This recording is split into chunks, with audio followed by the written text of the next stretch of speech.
Halo, nama saya Ade Darmastria, saya sutradara di film Getih Anak.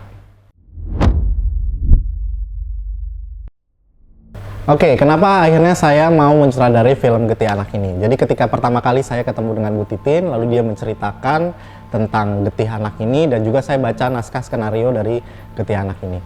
Nah, saya merasakan merinding pada saat membaca itu, bukan hanya karena takut, tapi juga merinding merasakan kepedihan dalam cerita ini.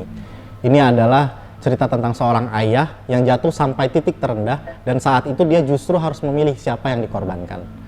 Kita kan hidup di negeri yang penuh mitos ya, dan juga penuh luka. Jadi Getih Anak ini memadukan dua itu tuh, sangat sempurna memadukannya. Horor yang sangat lokal dan drama yang sangat manusiawi. Karena itulah saya nggak bisa nolak. Saya yakin dan percaya bahwa cerita ini harus difilmkan dan divisualkan. Kenapa itu saya mengambil dan mau menyutradarai film Getih Anak ini.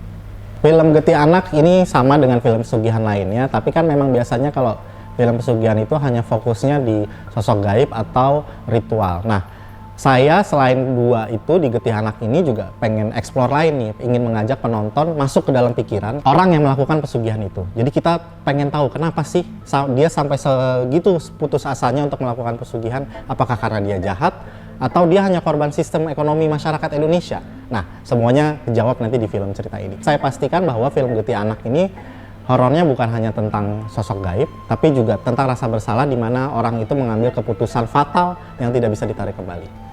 Treatment visual dari film Getih Anak bagi saya di sini adalah sebuah tantangan. Pastinya saya akan memberikan sesuatu hal yang baru di film Getih Anak ini, tentunya tanpa menghilangkan dari signature saya, style saya yang di film-film saya selanjutnya.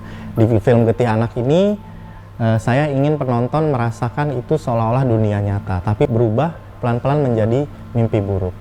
Suasananya sangat natural, bahkan mungkin akan sedikit remang-remang, dan akan kita banyak bermain dengan embun. Karena menurut saya, hal yang paling menyeramkan itu justru datang dari suasana yang sangat sunyi. Selain beberapa adegan jump scare, di film ini juga banyak saya membiarkan cerita atau scene-nya berjalan dengan lamban. Karena bagi saya seram itu bukan hanya dari suara yang keras, tapi dari suasana yang sunyi dan yang panjang itu bisa bikin mencekam.